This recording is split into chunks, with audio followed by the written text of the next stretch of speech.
Kråkan, also known as Corvus Cornix, and welcome to Jack, yet another Crowcast where I pick a game, I play it for a week, and then I talk about it. This week's game is Jackal for the NES. It was released in 1988. It's an arcade vehicular combat game developed by Konami and also published by Konami. And also there were spoilers up ahead, just so you know, but first a little backstory.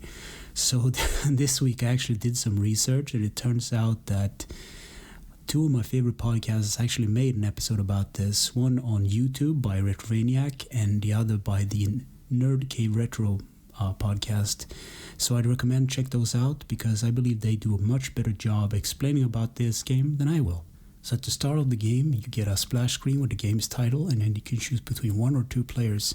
So if you wait a bit, you get the game's backstory. So your brothers-in-arms has been captured by the enemy, and you will need the ferocity of a jackal in order to save them. And if I sound a bit hoarse, it's because I think I'm getting sick, so bear with me on this one. So the game starts with the brilliant title card saying, "This battle will make your blood boil," and that made me laugh. And then you drop down via helicopter on a beach. So you are this green jeep, and you are supposed to take out soldiers and tanks and later a boss. So you can also run over some of the foot soldiers with your jeep.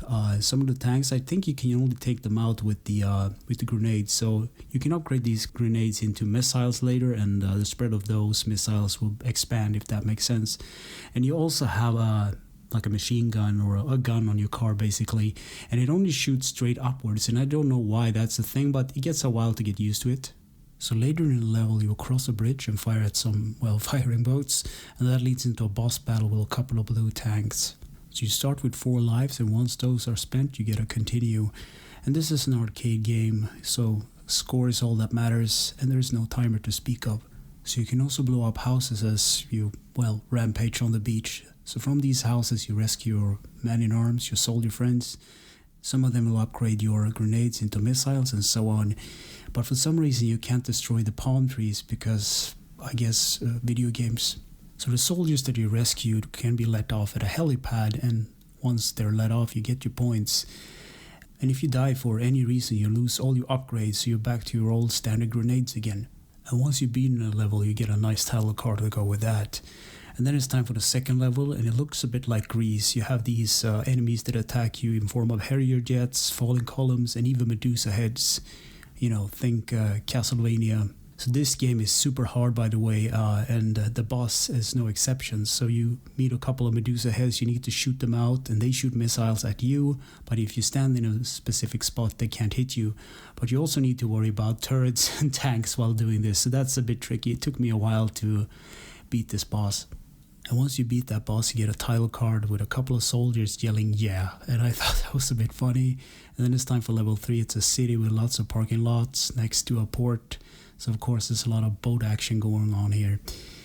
And then you go through some lasers, and if you get hit by one of these lasers, you die directly. And then it's time for the boss. It's this huge boat, and I died instantly here. So I only made it to stage 3 because this game is too hard for its own good, let's just say that. But I checked out on YouTube if there's any deviants from this, if the game changes up and whatnot.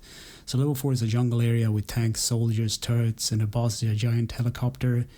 Then the stage 5 is like a mountain area with stone bridges, turrets, and soldiers. And then the 6th level is a military area with tanks, turrets, and jeeps. And the boss here is just the HQ. It's hard to explain.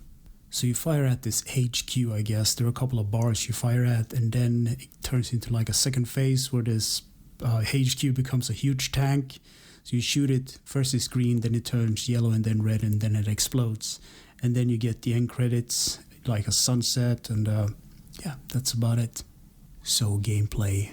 Drive your Jeep to the levels and pick up your friends and get as high score as possible. It's a simple premise. It's an arcade game after all. Control, the D-pad moves the Jeep around. A and B is fire, machine gun, and projectiles, respectively. And the start button pauses. And the brilliant thing about the grenades is they can fire in 8 directions, but just as I said about the machine gun, it can only fire straight up. Graphics. The graphics are really simple, nothing to write home about, but I do like the title cards that are between the stages.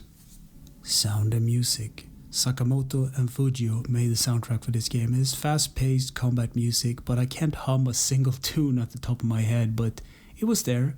Easter egg secrets and glitches. So I watched a speedrun of Arcus. So you beat this game in 10 minutes and 38 seconds, and that's That's just crazy to me.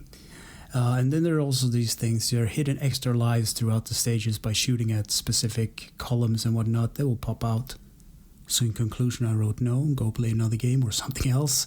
So this game is hard and unforgiving. Maybe if I had someone to play with, because technically this is a 2-player game after all, then it might have been more fun. But as it stands, I can't recommend this.